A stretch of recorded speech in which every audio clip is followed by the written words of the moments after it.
আজকে আমি আপনাদের সাথে Honda X Blade ABS 2024 carburettor edition এর 8000 কিলো রানিংয়ের ইউজার এক্সপিরিয়েন্স শেয়ার করব। প্রথমেই বলে রাখি, এটা কোনো রিভিউ ভিডিও না। আমি আসলে রিভিউ দেওয়ার মতো নিজেকে এক্সপার্ট মনে করি না।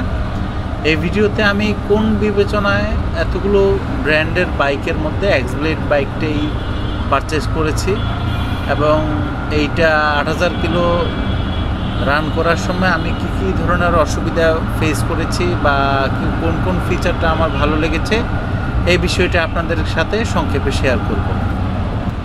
আনফর্চুনেটলি এই ভিডিওটা যখন পাবলিশড হবে, অর্থাৎ জুন মাসের 2025, কার্বোরেটর এডিশন বাইকটা অফিসিয়ালি অলরেডি ডিসকন্টিনিউড।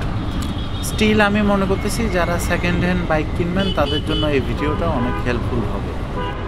প্রথমেই আমি শেয়ার করি হোয়াই এক্স ব্লেড, মানে এত ব্র্যান্ডের এত বাইকের মধ্যে আমি এক্স ব্লেডটাই কেন চুজ করলাম।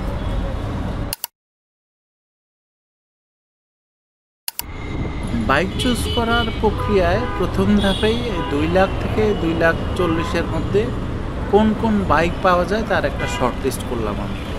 বেশ কিছুদিন ঘাটাঘাটির পর আমি যে বাইকগুলো পেলাম সেগুলো হচ্ছে Bajaj Pulsar 150 CC, Lifan KPR 165 CC, Honda Hornet CBS version, Honda X Blade ABS, আর হচ্ছে ইয়ামাহা এফজেডএস ভার্সন 2। এর মধ্যে বাজাজ পালসার 150 সিসির যে বাইকটা, ওইটা আমি লিস্টের শুরুতেই বাদ দিয়ে দিলাম। এটার একটাই কারণ, এটার ডিজাইনটা আমার একদমই ভালো লাগে না। 2024 সালে আসলে এই পুরনো ডিজাইন কোনোভাবে অন্তত আমার কাছে গ্রহণযোগ্য না।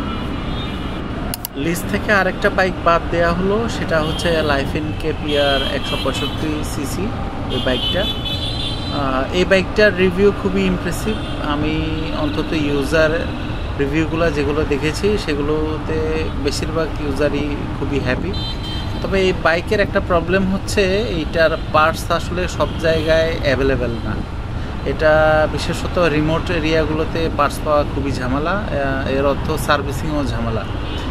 তো আমি যেহেতু রিমোট অঞ্চলগুলোতে ট্যুর করতে খুব ভালোবাসি, সেই জন্য আসলে এটা আমার কাছে একটা ইস্যু বলে মনে হয়েছে, এই কারণে আমি এটা লিস্ট থেকে বাদ দিয়ে দিছি।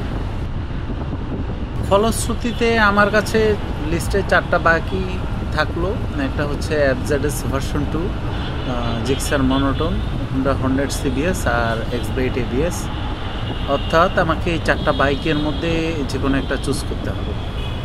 এর পরের ধাপে আমি আসলে যেটা করেছি, আমি একটা বাইক থেকে কি চাই, আমার প্রায়োরিটি কী, সেইটার একটা একদম শর্ট লিস্ট করেছি। এর মধ্যে আমার হচ্ছে হাইয়েস্ট প্রায়োরিটি হচ্ছে গুড মাইলেজ। আমার ভালো মাইলেজের একটা বাইক দরকার, কারণ আমি সোলো লং ট্যুর করি। মাইলেজটা আমার জন্য খুব ইম্পর্টেন্ট এই জন্য। আর হচ্ছে লো মেনটেন্যান্স এবং লং টার্ম ইউজ একটা পারপাস। পিলিয়ন সিটের কমফোর্টও আমার কাছে ইম্পর্টেন্ট, কারণ আমার বাইকটা আসলে অনেকটা ফ্যামিলি বাইক বলা যায়। আমার ফ্যামিলি মেম্বাররা অনেক সময় পিছনে বসে। আর গুড লুকও একটা ইস্যু, কারণ একটা পালসার বাদ দেওয়ার মেইন কারণই ছিল ওইটার লুক আমার ভালো লাগে না, ওল্ড স্কুল ডিজাইন। এরপর আমি যেটা করলাম, ইন্টারনেট থেকে এই 4টা বাইকের একটা কম্পারেটিভ ইনফরমেশান চার্ট বানানোর চেষ্টা করলাম। আমি বিভিন্ন ইন্ডিয়ান ব্লগ, ইউটিউব ভিডিও অথবা ফেসবুকের অনেক পোস্ট প্রচুর ঘাটাঘাটি করে ইনফরমেশানগুলো কালেক্ট করেছি এবং এগুলো একসাথে করে একটা কম্পারিজন চার্ট তৈরি করলাম। আর এখানে একটা ডিসক্লেইমার আমি দিয়ে রাখতে চাই, সেটা হলো এই যে ইনফরমেশানগুলো আমি ইন্টারনেট থেকে কালেক্ট করেছি, এগুলো 100% অ্যাকুরেট আমি মনে করতেছি না। এগুলো ট্রু হতে পারে, কিছু কিছু মিসলিডিং হতেই পারে, কারণ ইন্টারনেটে অ্যাভেলেবেল সব ইনফরমেশান আসলে সত্যি হয় না। সো এখানে অনেক ইনফরমেশান ডিবেটেবল হতে পারে, বাট এগুলোকে আমি ট্রু মনে করেই আসলে কালেক্ট করে এখানে একটা চার্টে বসিয়েছি। তো এই ইনফরমেশানগুলো আমি ঘাটাঘাটি করে আমার যে চাহিদার লিস্ট আছে সেইটার সাথে ম্যাচ করে আমি একটা একটা করে বাইক ইভ্যালুয়েট করতে শুরু করলাম। ইন বিটুইন আমি আমার একটা ব্যক্তিগত অভিমত শেয়ার করতে চাই, সেটা হচ্ছে এখানে যে 4টা বাইক আছে, 4টা বাইকই ভালো। হ্যাঁ, এখানে কোনো বাইকই খারাপ না, অন্তত আমি মনে করি না।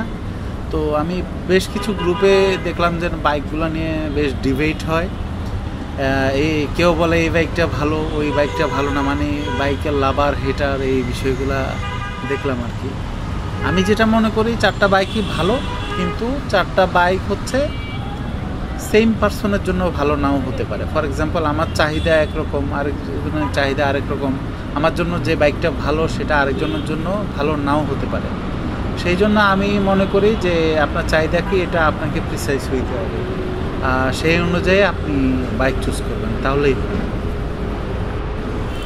এখন আসি আমার শর্ট লিস্টে। প্রথমেই জিক্সার মনোটন বাইকটা নিয়ে কথা বলি। সত্যি কথা বলতে কি, আমার জিক্সার মনোটন বাইকের ডিজাইন সবচেয়ে বেশি ভালো লেগেছে। আমার ডিজাইনের দিক থেকে চয়েস লিস্টে যদি বলেন, আমি এটাকে 1 নম্বরে রাখবো। এই বাইকে 2টা মেজর ইস্যু আছে। একটা মেজর ইস্যু হচ্ছে এটার পিলিয়ন সিট। হ্যাঁ, এটা পিলিয়ন সিট নিয়ে কমপ্লেইন করে নাই, এটা এমন কোনো ইউজার আমি পাই নাই।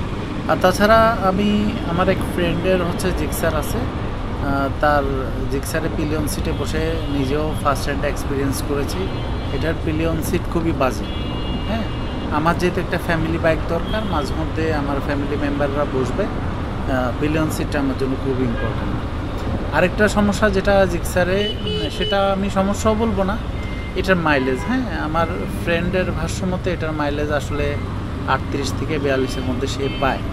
তো ইন্টারনেটেও ঘাটাঘাটি করে দেখলাম যে এটার মোটামুটি 38 থেকে 45-এর মধ্যে ইউজার ক্লেম, অ্যাভারেজ যদি ধরি 42-এর মধ্যে সবাই পায় আর কি। যাই হোক, এই বাইকটা আমি পিলিয়ন সিটের জন্য লিস্টের 4 নাম্বার সিলেকশানে রাখলাম। এটা আমার জন্য একটা মেজর ইস্যু। হ্যাঁ, তো এরপরে আমি ইয়ামাহা FZS ভার্সন 2 বাইকটা নিয়ে কথা বলবো। এই বাইকটাতে আমি বেশ কিছু প্রবলেম পাইছি। এটার মধ্যে একটা হচ্ছে এটার মাইলেজ। হ্যাঁ, ইন্টারনেটে এটার মাইলেজ যদি আপনি বিশেষ করে ফেসবুকের গ্রুপগুলোতে ঘাটাঘাটি করেন, হ্যাঁ, বেশিরভাগ হচ্ছে ইউজার এটার মাইলেজ 50 থেকে 55 পায়। কিন্তু প্রবলেম হচ্ছে কি, এই স্পেসিফিক এই বাইকটা নিয়ে ইন্টারনেটের কোনো ইনফরমেশান আমি আসলে ট্রাস্ট করতে পারি না। কেন, এটা আপনারাও জানেন, আমি এটা নিয়ে আর কোনো কথা বললাম না। এই জন্য আমি আমার পরিচিত 2 ভাই আছে, একটা ছোট ভাই একটা বড় ভাই, ওনারা দুইজনেই বাইকটা ফার্স্ট হ্যান্ড চালিয়েছে।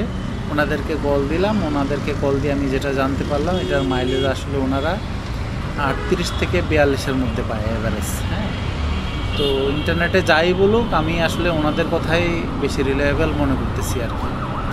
তো এই বাইকের আরেকটা প্রবলেম হচ্ছে, এটা যেহেতু F5 বাইক, এটার একটু মেইনটেনেন্স কস্ট একটু বেশি।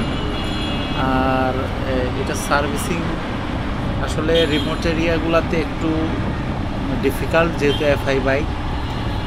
আর আরেকটা সমস্যা হচ্ছে এটার মিটারটা আমার একদম ভালো লাগে না। এটার মধ্যে অনেক ফাংশন ফিচার কিছুই নেই, পুরোনো আমলের একটা মিটার, এই জিনিসটা আমার ভালো লাগে না। তো এছাড়াও কিছু কাস্টমার কমপ্লেইন দেখলাম বিভিন্ন গ্রুপে, যেমন হচ্ছে এটার ফুয়েল পাম্প, তারপরে এই মিটার এরর, ঠিক আছে, ঠিকমতো অয়েলের লেভেল দেখায় না, এ ধরনের কিছু ইস্যু নিয়ে আমি বেশ কিছু কমপ্লেইন দেখলাম। এগুলো আমার কাছে ডিসকারেজিং মনে হইলো আর কি। তো বাইকটা এমনি দেখতে সুন্দর, আমার কাছে খারাপ লাগে না, দেখতে ভালোই লাগে, কিন্তু এটাতে আমি অনেক ইস্যুই পাচ্ছি। বিশেষ করে হচ্ছে এটার মাইলেজ আসলে FI অনুযায়ী আমার কাছে অনেক ভালো এটা মনে হয়নি। আর হচ্ছে এটার অনেক কমপ্লেন, এই দুইটা মিলে এটাকে আমি আসলে লিস্টে 3 নম্বরে রাখতে চাচ্ছি। ও আচ্ছা, আরেকটা ইম্পর্ট্যান্ট ইস্যু তো বলতেই ভুলে গেছি। আরেকটা ক্লেইম আছে যে এটার অ্যাক্সেলারেশন হাইওয়েতে নাকি খুবই বাজে। হ্যাঁ, এটা 80-র পরে এটা অ্যাক্সেলারেশন উঠতে একটু সময় নেয়, মানে ওভারটেকিং করতে ঝামেলা। তো আমার কাছে এটাও একটা ইস্যু মনে হয়েছে, কারণ আমি যেহেতু লং ট্যুর করব, আমার বেশিরভাগ রাইড হবে হাইওয়েতে। হ্যাঁ, তো এটাও একটা ইস্যু এই বাইকটা লিস্টে 3 নম্বরে রাখার জন্য। আমার চয়েস লিস্টে 2 নম্বর বাইক হচ্ছে হর্নেট সিবিএস। মোটা দাগে এই বাইকে আমি 2টা ইস্যুই পাইছি। 1 নম্বর ইস্যু হচ্ছে এটার রিসেল ভ্যালু খুবই বাজে। এই 4টা বাইকের মধ্যে হর্নেটের রিসেল ভ্যালু খুবই বাজে, কেন আমি আসলে জানি না। এটা আমার জন্য যদিও কোনো বড় ইস্যু না। আরেকটা ইস্যু হচ্ছে এটার মাইলেজ। এটার মাইলেজ এত পরিমাণ কন্ট্রোভার্সিয়াল, মানে এটা আনথিঙ্কেবল। আমি হর্নেটের গ্রুপগুলোতে মাইলেজ ইস্যু নিয়ে প্রচুর পোস্ট দেখেছি। অনেকেই হচ্ছে 30 পায়, 35 পায়, অনেকে 42 পায়, 45 পায়, 48 পায়, কেউ 50ও পায়। কিন্তু মোটা দাগে যে এটা সত্য, এটার মাইলেজটা খুবই কন্ট্রোভার্সিয়াল এবং মাইলেজ ইস্যু নিয়ে প্রচুর পোস্ট। এটা দেখে আমি একটু ভয়ই পাইছি। আমার চয়েস লিস্টে 1 নম্বরে রেখেছিলাম হুন্ডা এক্সব্লেড এবিএস কার্বোরেটর। এটার মেইন কারণ হচ্ছে আমি ইন্টারনেট থেকে যেসব ডেটা কালেক্ট করেছি সেগুলো বিশ্লেষণ করে দেখলাম এই বাইকটাতে লিটারালি কোনো কমপ্লেইনই নেই। আমার পাশাপাশি হচ্ছে আমার যে চাহিদাগুলো আছে তার বেশিরভাগই হচ্ছে বাইকটা ফুলফিল করতে পারতেছে। কিন্তু পারফেক্ট বলে আসলে কোনো কিছু নাই। এই বাইকটাতেও কিছু সমস্যা আছে। যেমন একটা ইস্যু হচ্ছে এটার সামনের চাকাটা। এটা 80/100 সেকশনের একটা চিকন চাকার টায়ার। এই চাকাটা নিয়ে প্রচুর কমপ্লেইন আছে, এটা ইউজাররা পছন্দ করে না। আর আরেকটা ইস্যু যেটা আমি দেখেছি ইন্টারনেটে, যে এটার মনোশক সাসপেনশনটা নষ্ট হয়ে যায় অনেকে। আমি এই সাসপেনশন নষ্ট হওয়ার প্রচুর পোস্ট দেখছি। কিন্তু একটা গুড নিউজ হচ্ছে এই সাসপেনশনটা ওয়ারেন্টি পিরিয়ডের মধ্যে নষ্ট হয়ে গেলে হুন্ডা ফ্রি অফ কস্টে রিপ্লেস করে দিতেছে, যেটা একটা ভালো দিক। যেহেতু সাসপেনশন ড্যামেজ হলে কোম্পানি ফ্রি অফ কস্টে রিপ্লেস করে দিতেছে, আমি এটাকে কোনো ইস্যু হিসেবে নিচ্ছি না। একটা ইস্যুই তাহলে থাকলো, সেটা হচ্ছে এটা সামনে চিকন চাকা। এখন এটা কি কোনো ইস্যু নাকি এটা কোনো ইস্যু না, এটা আমি আরেকটু ঘাটাঘাটি করে দেখার প্রয়োজন মনে করলাম। এই জন্য প্রথমে আমি যেটা করলাম, আমার হচ্ছে পরিচিত এক ভাইকে ফোন দিলাম। ওনার নাম হচ্ছে তনয় ভাই। ওনাকে ফোন দেওয়ার পর উনি আমাকে একটা ওয়েবসাইটের লিঙ্ক দিল। লিঙ্ক দিয়ে হচ্ছে বলল যে এই চাকাটা আসলে তেমন কোনো ইস্যু না, ওনার অনেক ফ্রেন্ড বাইকটা ইউজ করে খুব ভালো মাইলেজ পায়। পাশাপাশি জেন্টেল রাইডিংয়ে এই চাকার জন্য ব্রেকিং অথবা ব্যালেন্সিংয়ের কোনো ইস্যু ওনার ফ্রেন্ডরা কখনো ফেস করেছে বলে উনি শুনে নাই। এটা একটা পজিটিভ ইমপ্রেশন ক্রিয়েট করেছে আমার উপর।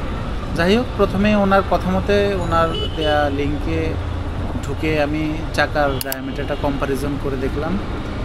এটা আসলেই কোনো ইস্যু না, থিওরিটিক্যালি এটা কিছুই না। আপনারা এই দেখেন, এই যে 80/100 আর 100/80 চাকার এই ডায়ামিটারের যে কম্প্যারিজন চার্টে, এখানে ওয়াইডে আসলে 0.79 mm এর মতো ডিফার করছে, যেটা 25%-এর মতো। আর ইঞ্চিতে 0.03 ইঞ্চি। এইটা আমি বলবো কিছুই না। এখানে আধা ইঞ্চিও ডিফারেন্স নাই দুইটা চাকার মধ্যে। মানে অলমোস্ট বলা যায় যে 1 ইঞ্চির 4 ভাগের 1 ভাগ। ঠিক আছে, তো এইটা আমার কাছে আসলে থিওরিটিক্যালি কোনো মেজর ইস্যু মনে হলো না আর কি। যদিও সত্যি কথা যেটা, প্র্যাকটিক্যালি সামনে থেকে এই চাকাটা দেখতে খুবই বাজে লাগে। গাড়ির মানে বডির যে শেপ, এইটার সাথে এই চাকাটা আসলে মানানসই না, দেখতেও খুব বাজে লাগে। এটা সত্যি কথা, এটা ইগনোর করার কোনো সুযোগ নেই। তো যাই হোক, থিওরির উপর ডিপেন্ড করে তো আর একটা মেজর ডিসিশন নেওয়া যায় না। সেজন্য আমি যেটা করলাম, আমি ঢাকাতে প্রায় 15 থেকে 20 দিনের মতো এক্সব্লেড চালায় যাকেই পেয়েছি তাকেই দাঁড় করাইছি। দাঁড় করাই হচ্ছে ওনাদের ফার্স্ট হ্যান্ড এক্সপিরিয়েন্স জিজ্ঞেস করেছি।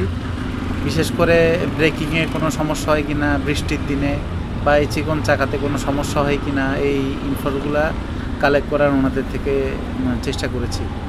অ্যান্ড টু বি অনেস্ট ভাইয়া, আমি 40 জনকে জিজ্ঞেস করলে 40 জনই এই বাইকটা নিয়ে একটা পজিটিভ রিভিউ দিছে। এটা আমার কাছে মানে খুবই ইমপ্রেসিভ লাগছে। আমি অন্য কোনো বাইক আসলে আমার এক্সপিরিয়েন্স নাই, কিন্তু 40 জনের মধ্যে 40 জনই পজিটিভ যেখানে ইমপ্রেশন দিচ্ছে, এখানে তো আসলে ওই বাইক নিয়ে ডাউট করার কোনো সুযোগ নেই। তো এই রিভিউ পাওয়ার পর এই চাকা নিয়ে আসলে আমার মাথা ব্যথা আরও কমে গেছে। হ্যাঁ, তারপরেও ক্রস চেকিংয়ের জন্য আমি ইন্টারনেটে আর একটু ঘাটাঘাটি করতে থাকলাম যে 80/100 সেকশানের এই চাকাটা আর কোন কোন বাইকে ইউজ করা হয়েছে, ওইগুলোর অবস্থা কি এটা একটু দেখি। আমি যেটা পেলাম একমাত্র হুন্ডা কোম্পানি এই কাজটা করছে। ওরাই একমাত্র 150 সিসির বাইকগুলোতে ফ্রন্টে 80/100 সেকশানের চাকা দিয়েছে। আর সবচেয়ে মজার বিষয় হচ্ছে হুন্ডার 2টা লিজেন্ডারি বাইক, যেগুলো নিয়ে অলমোস্ট কোনো কমপ্লেনই নাই এবং এগুলো খুবই ফেমাস বাইক। এগুলো হচ্ছে সিবি ট্রিগার আর একটা হচ্ছে ইউনিকর্ন। হ্যাঁ, এই 2টা বাইকেও সেম সেকশনের চাকা ইউজ করা হয়েছে।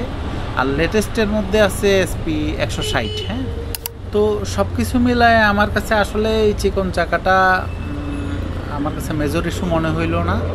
এটা আসলে দেখতেই খারাপ লাগতেছে, কিন্তু প্র্যাকটিক্যালি আসলে এটা খুব একটা বড় সমস্যা মনে হচ্ছে না আর কি।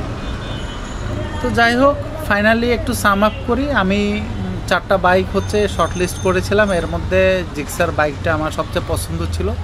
এটা একটা কারণেই আমি বাদ দিয়েছি, এটা হচ্ছে পিলিয়ন সিট। এই একটা কারণে এই বাইকটা আমি বাদ দিয়ে দিয়েছি, এটা ছাড়া আসলে এই বাইকের কোনো ইস্যুই নেই। হ্যাঁ, আর এফজেডএস ভার্সন 2 হচ্ছে বাদ দেওয়ার মেইন কারণ হচ্ছে এইটার মিটারটা আমার ভাল লাগে না। হ্যাঁ, এটার মাইলেজটা কন্ট্রোভার্সিয়াল, অ্যাক্সেলারেশন মানে কুইক অ্যাক্সেলারেশন যেটা বলে ওইটা নিয়ে অনেক কন্ট্রোভার্সি আছে। এই 3টা আমার কাছে ইস্যু মনে হয়েছে। আর হর্নেট সিবিএসটা বাদ দেওয়ার মেইন কারণ হচ্ছে ওইটার ওই একই কারণ, মাইলেজটা খুবই কন্ট্রোভার্সিয়াল।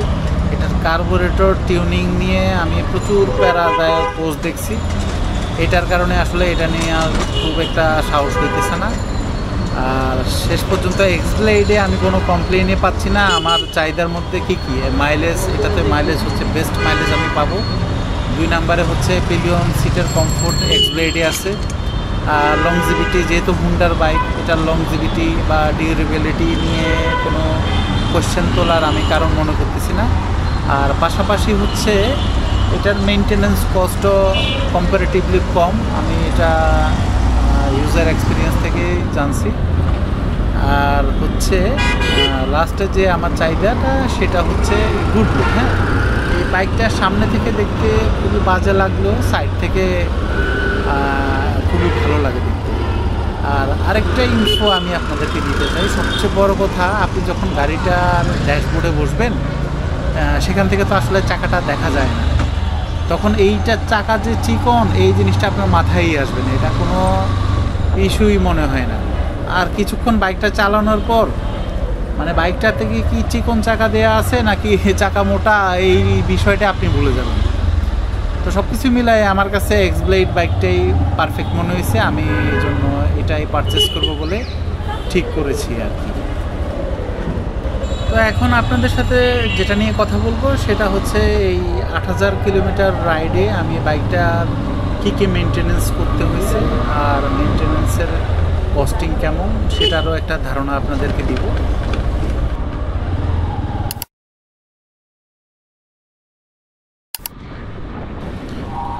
বাইকটা কেনার পর আমি মোটামুটি 2000 কিলোর মতো ব্রেকিং পিরিয়ড মেনটেন করেছি। এই সময় হচ্ছে আমি যেই বিষয়গুলো মেনটেন করেছি সেটা হচ্ছে আমি প্রায় 2000 কিলোর মধ্যে 4টা ইঞ্জিন অয়েল চেঞ্জ করেছি। প্রথমটা সম্ভবত 300 বা 400 কিলোতে, পরেরটা হচ্ছে 800 বা 1000 কিলোতে এরকম। আর 3 নাম্বার ইঞ্জিন অয়েলটা আমি চেঞ্জ করেছি হচ্ছে প্রায় 1500 কিলোর কাছাকাছি সময়ে। আর 4 নাম্বারটা হচ্ছে 2000 কিলোতে। হ্যাঁ, এই 4টা ইঞ্জিন অয়েল হচ্ছে আমি চেঞ্জ করেছি। আর হচ্ছে যেটা মেনটেন করেছি মোটামুটি আরপিএম মেনটেন করে চালাইছি, 4000 থেকে 4500 আরপিএম এর মধ্যে বাইকটা চালাইছি। 55 থেকে 60 এইটা হচ্ছে আমার সর্বোচ্চ অ্যাভারেজ স্পিড ছিল। মোটামুটি 40 থেকে 60 স্পিডের মধ্যে আমি বাইকটা চালাইছি প্রথম 2000 কিলো। আর এই 2000 কিলো আমি আসলে কোনো পিলিয়ন উঠাই নাই বাইকের মধ্যে।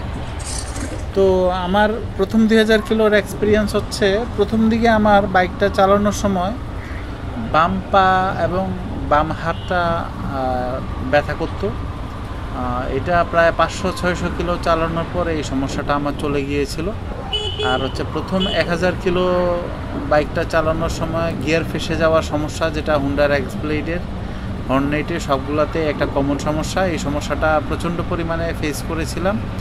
তবে আপনারা স্পিড এবং গিয়ার রেশিও যদি মেনটেন করে চালান, এই সমস্যা একদম হবেই না। হ্যাঁ, আমি প্রথম 100-200 কিলো আসলে বুঝতে না পারার কারণে এই সমস্যাটা ফেস করেছি। পরবর্তীতে আমি যখন বুঝতে পেরেছি এটা গিয়ার রেশিও আর হচ্ছে স্পিড মেনটেন করে চালানো হলে এই সমস্যাটা হয় না, এরপর থেকে আমার এই সমস্যাটা আর ফেস করতে হয়নি। তবে মোটামুটি 2000 কিলো চালানোর পরে গিয়ার ফেসে যাওয়ার সমস্যা একদমই চলে গিয়েছিল। আর প্রথম দিকে আরেকটা যে সমস্যা ফেস করেছি সেটা হচ্ছে এটার সাসপেনশান বলে কিছু আছে, এটাই ফিল করতাম না। একটু গর্তে আপনি যদি বাইকটা রাইড করতেন বা ভাঙাচুরা রাস্তায়, সাসপেনশানটা মানে কিছু একটা যে আছে সাসপেনশান বলে, এটাই ফিল করা যাইত না। প্রথম দিকে এটা নিয়ে আমি একটু টেনশনে পড়েছিলাম। পরবর্তীতে বিভিন্ন গ্রুপে সার্চ করে দেখলাম এটা অনেকেরই এই সমস্যা প্রথম দিকে হয়, পরবর্তীতে 4-5 হাজার কিলো পরে সাসপেনশনের ফিডব্যাক ঠিক হয়ে যায়। আমিও পরবর্তীতে আসলে এটার ফলাফল পেয়েছি। প্রায় 4-5 হাজার কিলো চালানোর পর সাসপেনশনটা মোটামুটি সফট হয়ে গিয়েছিল, আর কোনো সমস্যাই ফিল হয়নি আমার। হ্যাঁ, এটা একটা কমন ইস্যু, এটা কোনো সমস্যা না, এটা ঠিক হয়ে যায়। 8000 কিলোর মধ্যে মোটামুটি সেকেন্ড ফ্রি সার্ভিসে আমি একটা বিষয় নিয়ে খুব ডিসঅ্যাপয়েন্টেড হয়েছিলাম। সেটা হচ্ছে আমার ফ্রন্ট ব্রেক শু হচ্ছে চেঞ্জ করতে হয়েছিল।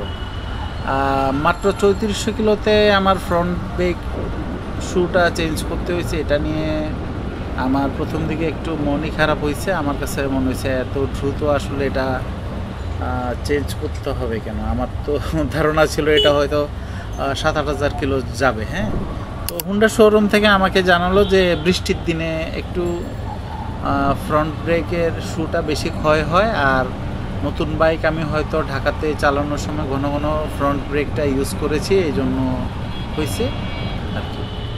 তো যাই হোক, আমি ওই একবারই চেঞ্জ করতে হয়েছে। পরে হচ্ছে 8000 কিলোর মধ্যে পরের 5000 কিলো আসলে আমার ফ্রন্ট ব্রেক শু আর চেঞ্জ করতে হয়নি। আমি আসলে শোরুমের যে ক্লেইম সেটা সত্যতা পেয়েছিলাম। বাইকটা যখন আমি পারচেস করেছিলাম তখন আসলে বৃষ্টির সময় ছিল, আমি সামনের ব্রেকটা ঘন ঘনই ধরতাম।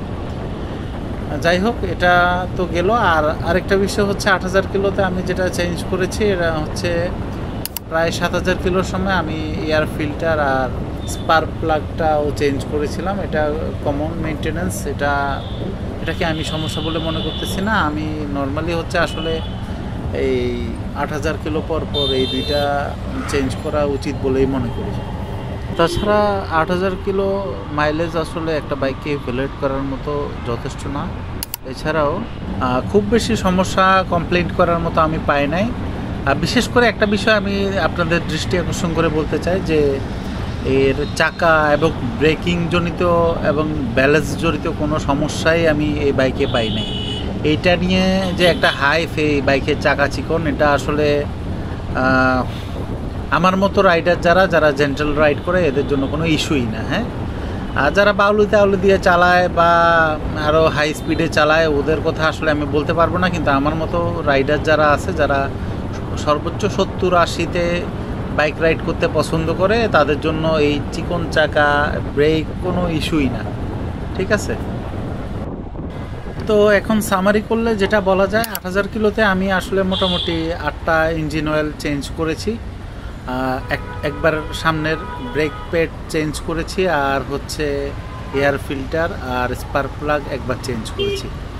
এইগুলো বাদে আর কোনো কিছুই আমার চেঞ্জ করতে হয় নাই, আর বাইকে কোনো সমস্যা আমি ফেস করিনি। হ্যাঁ, এখন আমি শেয়ার করব 8000 কিলোতে মোটামুটি আমি 3টা ফ্রি সার্ভিস পেয়েছি অফিসিয়াল। এই সার্ভিসগুলো এক্সপিরিয়েন্স কী ছিল সেই বিষয়টা।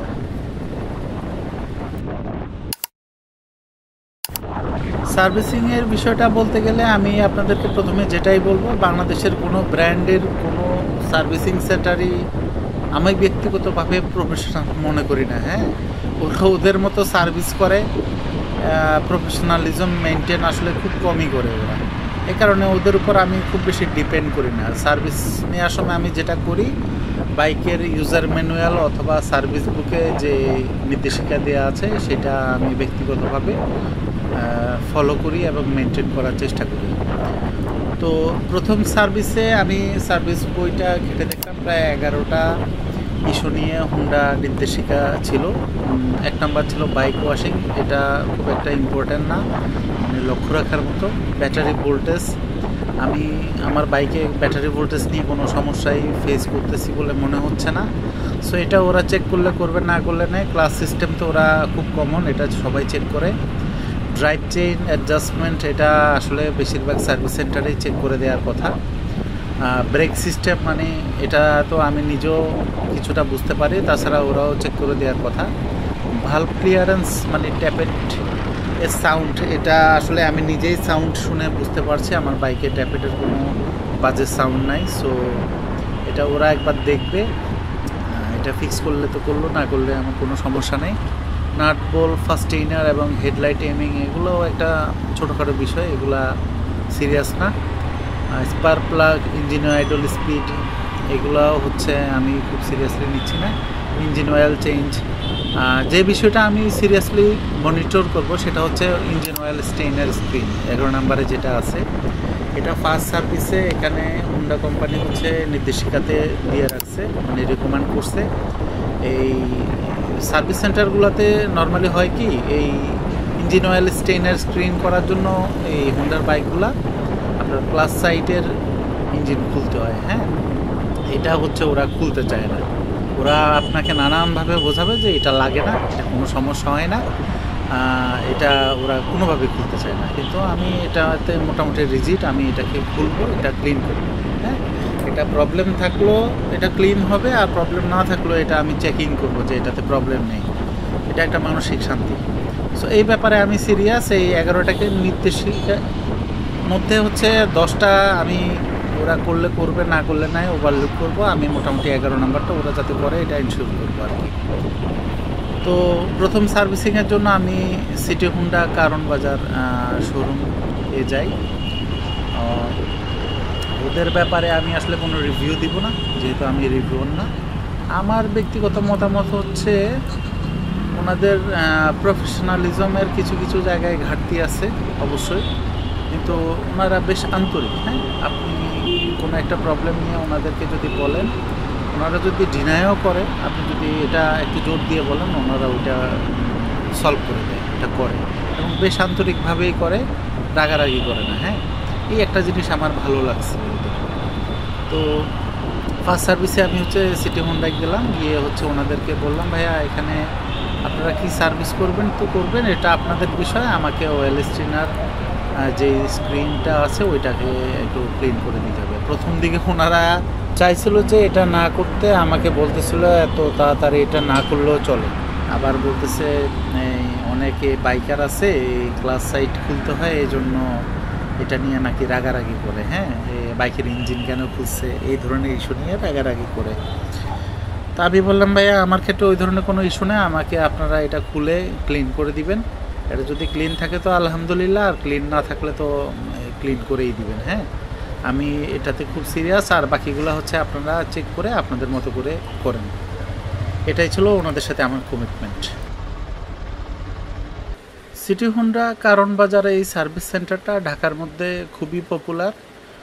এখানে মোটামুটি সকল ধরনের স্পেয়ার পার্টসই পাওয়া যায়, আর সার্ভিসের কোয়ালিটিও ভালো। বিশেষ করে এখানকার সার্ভিস ম্যানেজার খুবই আন্তরিক, যেটা আমি আগেও বলেছি। আমার বাইকটা সার্ভিস করানোর সময় কোম্পানির রিকমেন্ডেশন অনুযায়ী ওনারা কি কি করেছে আর কি কি করেনি সেটা আপনাদেরকে আমি একে একে বলছি। 1 নম্বর যেটা বাইক ওয়াশিং, সেটা ওনারা খুব ভালোভাবেই করে দিয়েছে। 2 নম্বর যে বিষয়টা ব্যাটারি ভোল্টেজ, এই ব্যাটারি ভোল্টেজটা আসলে ওনারা চেক করে দেয়নি, আর আমিও ব্যক্তিগতভাবে মনে করতেছি এটা প্রয়োজন ছিল না, কারণ আমার বাইকে ব্যাটারি জনিত কোনো সমস্যা ছিল না, যেহেতু বাইকটা নতুন। আমি তাছাড়া আমি বাইকটা খুব ওয়েল মেনটেন করেছি। সকালবেলা আমি কিক স্টার্ট দিতাম প্রত্যেক দিন। আর 3 নম্বরে হচ্ছে ওনারা ক্লাস সিস্টেমের যে ফ্রি প্লে এটা ঠিক মতোই আমাকে চেক করে দিয়েছে, আর হচ্ছে নিচে যে গিয়ার লিভারটা ছিল সেটাও আমাকে ক্লিন করে গ্রিস করে দিয়েছে সুন্দরভাবে। আর ড্রাইভ চেইন আসলে ওনারা চেক করে অ্যাডজাস্ট করে দিয়েছে, কিন্তু হুন্ডার কোনো সার্ভিস সেন্টারে আসলে ড্রাইভ চেইন ক্লিন বা লুক করে দেয় না। এটা একটা খুবই ডিসঅ্যাপয়েন্টিং বিষয়। এটা সিটি হুন্ডা না, এটা হুন্ডার কোনো সার্ভিস সেন্টারে দেয় না, মানে আমার এক্সপিরিয়েন্স থেকে বললাম আর কি। তো 5 নম্বরে যেটা ছিল ব্রেক সিস্টেম, ওইটা ওনারা চেকিং করে দিয়েছে। সামনের পিছনের 2টা ব্রেক প্যাডই হচ্ছে খুলে ওনারা ক্লিন করে আবার লাগিয়ে দিয়েছিল। 6 নম্বরে যেটা ছিল সেটা হচ্ছে ভালভ ক্লিয়ারেন্স। ভালভ ক্লিয়ারেন্স আসলে যেটা আমি বলেছিলাম, আমার ইঞ্জিনের সাউন্ডের কোনো সমস্যা নেই, ইঞ্জিনের হিটিং কোনো ইস্যু নেই, এটার ট্যাপের যে অ্যাডজাস্টমেন্টের বিষয়টা এটা প্রয়োজনীয় ছিল না। ওনারা এটা চেক করছে, সাউন্ড শুনে সব কিছু ঠিকঠাক মনে করেছে, এই জন্য হচ্ছে এটা নিয়ে কোনো কাজ করেনি আর কি। তা আমিও প্রয়োজন মনে করাইনি। হ্যাঁ, 7 নম্বরে যেটা ছিল নাট বোল্ট ফাস্টেনার এবং হেডলাইট এমিংয়ের আসলে আমার দরকার ছিল না। নাট বোল্ট মোটামুটি ওনারা চেকিং করে একটু টাইট করেই দিয়েছে, এটা নিয়ে কোনো কমপ্লেন নেই। হ্যাঁ, 8 নম্বরে যে স্টিয়ারিং হেড বেয়ারিং, ওইটাও আসলে আমার কোনো সমস্যা নেই, নতুন বাইক, আমি কোনো সমস্যাও ফিল করি নাই।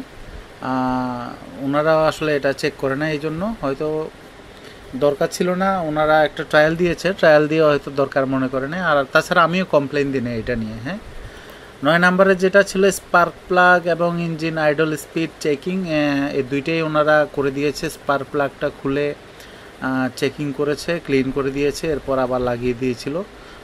স্পার্ক প্লাগটা মোটামুটি ভালোই ছিল, আমাকে জানিয়েছে আমার বাইকের তেল মোটামুটি ভালোই কম খায়। আর ইঞ্জিন আইডল স্পিডটা ওনারা টেকোমিটার দিয়ে আমাকে অ্যাডজাস্ট করে দিয়েছিল আর কি, যেটা খুবই ভালো।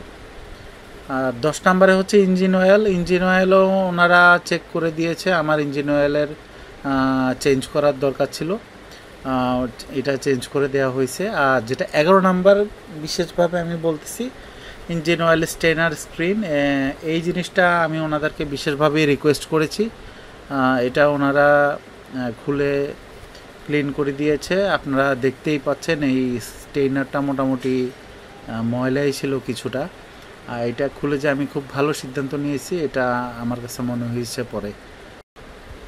আচ্ছা, একটা কথা তো বলাই হলো না, আজকে আমার বাইকটা যে সার্ভিস করেছে ওই ভাইয়ার নাম হচ্ছে রবিন ভাইয়া। আমি মোটামুটি সার্ভিসে হ্যাপি। সার্ভিসটা আমি পারফেক্ট বলতে পারতাম যদি আমার 2টা টায়ারের এয়ার প্রেশারটা একটু চেক করে দেওয়া হইতো, আর হচ্ছে আমার চেইনে যদি একটু ক্লিন করে লুক করে দেওয়া হইতো আর কি। যাই হোক, এই 2টা ইস্যু বাদে বাকি সব কিছু নিয়ে আমি মোটামুটি সন্তুষ্ট। এর মধ্যে এই সিটি হুন্ডার অন্য এক কাস্টমার এসে রবিন ভাইয়ের বেশ প্রশংসাই করতে থাকলো। ওনার বাইকটা হচ্ছে রবিন ভাইয়া সম্ভবত অফিস থেকে দাউদকান্দি পর্যন্ত গিয়ে ডেলিভারি দিয়ে এসেছিল আর কি। ভাইয়ার বাইকটাও ভালো, মাইলেজ দেয় ভালো। Thank you. হ্যাঁ, ভালো বাইক, ছেলেটাও ভালো, আর আমি মনে করবো আমার দিয়ে আসছিল বলছে। আসলে আমি ওরে বলতে চাই, ঘুরে দিয়ে আসছো, সবাই মোটামুটি ভালো আমি দেখছি আন্তরিক। আসলে ওর যে আন্তরিকতা, আমি একটা জিনিস দেখলাম যে ওর যে আন্তরিক ওর সামনে প্রকাশ করা উচিত না। আমি কিন্তু অন্য জায়গায় সার্ভিস করাইতে পারতাম, আমি যা শুধু এখানে সার্ভিস করাইছি ওর জন্য। অনেক দূরে থেকে আসছেন, সেটাই দাউদকান্দি থেকে আসছে। ও তখন বাজে হলো রাতে 9টা, ওই 9টা বাজে ও আমাকে বলছে ভাই চল আপনাকে দিয়ে আসবো। সেটাই তো মনে করেন টাকাটাও আমার কাছে এরকম, আমি টাকা নিতে চাই না, আমি জোর করে টাকা দিচ্ছি, আমি ওরা ইয়ে করতাম। তো ওইখানে দেখলাম যে হাইওয়েতে আসা যাওয়া আমার জন্য টাফ হয়ে যাচ্ছে, সিটি তো না। ভাই বলছে যে তুমি আমার বাসায় থাকো, খাওয়া দাওয়া করো, কিন্তু আসলে ভাই যে সুবিধা দিচ্ছে, কিন্তু আমি সুবিধা থেকেও আমি চলে আসি। ভাই আমার অনেক সুবিধা দিচ্ছে, মানে 10 মিনিট পর পরে আমার ফোন দিচ্ছে, তুমি কি আছো কি না, টাকা পয়সা কি অবস্থা। মানে কিছু কিছু মানুষ আছে, ও আর আমার আরেকটা গ্যারেজ, আমি ওখানে গ্যারেজ পাইছি, ওই গ্যারেজে একটা ছেলে আছে, মানে ছেলেটা টাকাতে সন্তুষ্ট না, মানে ও আন্তরিকতা সন্তুষ্ট। আমার বাসায় আসতো, আর আমি ছোটোবেলা থেকেই মানে আমি একটু মিশুক টাইপের, আমি চেষ্টা করি যে মানে আমার ফ্রেন্ড সার্কেল হোক বা যারাই একটু আন্তরিকতা থাকতে হবে, বুঝছেন। যে কেউ টাকাটা না কিন্তু আমি আন্তরিকতা কিন্তু ভালোবাসা কিন্তু সব কিছু উচিত। সেটাই। তো যাই হোক, এই তো গেল আমার ফার্স্ট সার্ভিসের এক্সপিরিয়েন্স। সেকেন্ড সার্ভিসটা আমি আসলে হুন্ডা সেলস পয়েন্ট উত্তরাতে গিয়ে করিয়েছিলাম। আমি কিছুটা ডিসঅ্যাপয়েন্টেডই হয়েছি সেখানে গিয়ে। আসলে সেকেন্ড সার্ভিসে ওনারা আমার বাইকটা র্যাম্পে পর্যন্ত উঠাই নাই। বাইকটা র্যাম্পে না উঠে জাস্ট একটু ব্রেকটা ঘষে মশে সামনের ব্রেকটা চেক করে দিল, চেঞ্জ করে দিল, আর হচ্ছে ক্লাস কেবল আর হচ্ছে অ্যাক্সেলারেশন কেবল আর চেইনের লুজ না টাইট এটা একটু চেক করে ওনারা হচ্ছে আমাকে কমপ্লিট করে দিল আর কি। আমি খুবই ডিসঅ্যাপয়েন্টেড হয়েছি। আমি ওয়ারি থেকে উত্তরা সেলস পয়েন্টে গিয়েছিলাম আসলে ওনাদের রিভিউ দেখে। যদি আমার বাইকে তেমন কোনো কিছু সার্ভিস করার মতো ছিল না, তারপরও বিষয়টা আর একটু সুন্দর অর্গানাইজডভাবে করা যাইতো আর কি। তো যাই হোক, এটা তো গেল থার্ড সার্ভিস। সেকেন্ড সার্ভিসের এই এক্সপিরিয়েন্স থেকে শিক্ষা নিয়ে আমি আবার সিটি হুন্ডা কারণ বাজারেই করাই। এখানে মোটামুটি আমার আসলে নিজে চেকিং করার মতো তেমন কিছু নেই। এই কমন এই বিষয়গুলোই চেকিং করাইছি, ইঞ্জিন অয়েল চেঞ্জ, তারপরে হচ্ছে ক্লাস কেবল, অ্যাক্সেলারেশন কেবল, চেইন অ্যাডজাস্টমেন্ট, এই কমন চেকিংগুলো। তারপরে এয়ার ফিল্টারটা চেঞ্জ করে আইছিলাম, তারপরে হচ্ছে স্পার্ক প্লাগটা চেঞ্জ করাইছিলাম, এগুলোই। তো 3টে সার্ভিস হচ্ছে নিয়েছিলাম মোটামুটি। এই 2টে সার্ভিস সেন্টারের মধ্যে আমার এখন পর্যন্ত সিটি হুন্ডা কারণ বাজারের এক্সপিরিয়েন্সই হচ্ছে বেটার আর কি। তো এখন আপনাদের সাথে শেয়ার করব হচ্ছে আমি এই বাইকে 8000 কিলো রাইডিংয়ে মাইলেজ কীরকম পেয়েছি সেটা নিয়ে।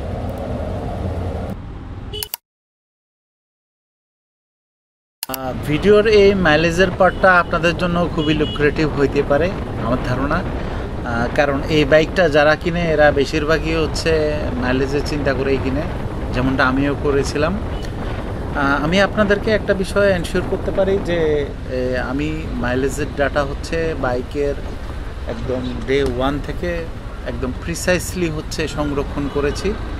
আপনাদেরকে আমি যে ডেটাটা দিব সেটা অলমোস্ট অ্যাকুরেট। হ্যাঁ, এইটা আপনারা অথেন্টিক বলেই ভেবে নিতে পারেন আর কি। তো আমি প্রথম থেকেই যে মাইলেজটা দেখেন আপনারা, শুরু থেকেই আমি ডেটাটা একদম ডিটেলস সংরক্ষণ করেছি। আমি মোটামুটি 8700 প্লাস কিলোমিটার রাইডিংয়ে 27 বারের মতো হচ্ছে বাইকটি ফুল ট্যাঙ্ক করিয়েছিলাম। এর মধ্যে আমি 5 বারের মতো হচ্ছে 45-এর নিচে মাইলেজ পেয়েছি, অর্থাৎ 44 এবং এর নিচে আর কি। আর 12 বারের মতো 45 থেকে 49-এর মধ্যে মাইলেজ পেয়েছি, আর বাকি 10 বার হচ্ছে আমি 50 প্লাস মাইলেজ পেয়েছি সবসময়। হিসাবের জন্য আমি সবসময় full tank to full tank method follow করতাম। আমি সর্বোচ্চ মাইলেজ পেয়েছি হচ্ছে 59.61, যেটা একটা নওগাঁ থেকে ঢাকা ট্রিপ ছিল আমার। আর 59-এ আরও একবার পেয়েছিলাম, সেটা হচ্ছে ফেনী থেকে ঢাকা আসার সময়, সেটাও ছিল 59.51 মতো। হ্যাঁ, তো খারাপ মাইলেজ আসলে বলতে আমি যেটাকে বুঝি, আমি 45-এর নিচে মাইলেজ পেলে সেটাকে আমি রেড মার্ক করে ফেলেছিলাম। তো 45-এর নিচে আমি মোটামুটি 5 বারের মতো মাইলেজ পেয়েছি, এবং 5 বারই হচ্ছে বিশেষ কারণ ছিল যেটা আমি আইডেন্টিফাই করেছিলাম পরে। প্রথম যে 2 বার আমি 45-এর নিচে মাইলেজ পেয়েছিলাম সেটা আসলে ব্রেকিং পিরিয়ডের সময়, আপনারা দেখতেই পাচ্ছেন, এটাকে আমি আসলে কাউন্ট করছি না এই জন্যে। আর এরপরে আমি 40.92 যে মাইলেজটা পেয়েছিলাম, ওই মাইলেজটা কম পাওয়ার মেইন কারণ ছিল হচ্ছে আমার চাকার টায়ার প্রেশার। হ্যাঁ, আমার সামনের চাকায় হচ্ছে 19 ছিল টায়ার প্রেশার, পিছনের চাকায় ছিল হচ্ছে 24-এর মতো। হ্যাঁ, আমি পরবর্তীতে এটা আবিষ্কার করছি আর কি, চেক করে। হ্যাঁ, আর এরপরে আমি মাইলেজ যখন কম পেয়েছি সেটা হচ্ছে 42.69, সেটাও ছিল আমার চাকার টায়ার প্রেশার সামনেরটা 25-এর নিচে ছিল, পিছনেরটাও হচ্ছে 30-এর নিচে ছিল। আবার হচ্ছে আমার চেইনের লুপও ছিল না ঠিক মতো, এটাও একটা কারণ ছিল। আর এরপরে আমি একবার 36.51 পেয়েছিলাম, এইটা একটু অস্বাভাবিক ছিল, হ্যাঁ এটা অস্বাভাবিক ছিল। এটা ঢাকার বাইরের একটা ফিলিং স্টেশন থেকে আমি রিফুয়েল করেছিলাম। ওইখানে তেল কম দেওয়ার একটা সম্ভাবনা আছে। আবার হচ্ছে ওই ট্রিপটাতে আমার খুব রাফ চালাইতে হয়েছিল। ব্রাহ্মণবাড়িয়া গিয়েছিলাম, ব্রাহ্মণবাড়িয়ার কিছু রিমোট এরিয়াতে হচ্ছে আমি বাইকটা খুব রাফ চালাইছিলাম। টায়ার প্রেশার আমি চেক করে দেখিনি আসলে, সম্ভবত টায়ার প্রেশারের সমস্যা ছিল। আর হচ্ছে স্পার্ক প্লাগটাও মোটামুটি দুর্বল ছিল, হ্যাঁ। কারণ হচ্ছে থার্ড সার্ভিসে আমি স্পার্ক প্লাগ চেঞ্জ করেছি, চেঞ্জ করার পর আর এই ধরনের কোনো সমস্যা ফেস করি নাই। তো মোটামুটি আমি আপনাদেরকে ইন এ শর্ট মাইলেজ বলতে পারি এক্সব্রেডের খুবই ভালো আসে। অ্যাভারেজ করে আমি দেখলাম 8739 কিলোতে আমার অ্যাভারেজ মাইলেজ এসেছে 48.31 মতো অ্যাভারেজ মাইলেজ। সর্বোচ্চ পেয়েছি 59+, আর সর্বনিম্ন একবারই পেয়েছি 36 মতো, মানে 40 নিচে, সেটা আর কি। তো আমি বলবো মোটামুটি মাইলেজ নিয়ে আমি স্যাটিসফাইড, হ্যাঁ। আমি যে পারপাজে বাইকটা কিনেছি সেটা বাইকটা আমাকে সার্ভ করতেছে। তো আপনাদের কি মতামত সেটাও আপনারা জানাতে পারেন, আর আমার মাইলেজের চার্টটাও আপনারা এক নজর চোখ বুলাই নিতে পারেন। কোনো প্রশ্ন থাকলে কমেন্টে দিবেন, আমি আপনাদেরকে রিপ্লাই করে দেব ইনশাআল্লাহ। এখন আপনাদেরকে আমি আমার এই বাইকটা নিয়ে ফাইনাল ইমপ্রেশন শেয়ার করব। বাইকটা নিয়ে আমার ইমপ্রেশন খুবই ভালো, হ্যাঁ। আমি বাইকটা কেনার আগে সবচেয়ে বেশি যেটা নিয়ে ভেবেছি, অর্থাৎ সামনের চাকাটা নিয়ে, এটার ব্রেকিং ক্যাপাবিলিটি বা ব্যালেন্স নিয়ে।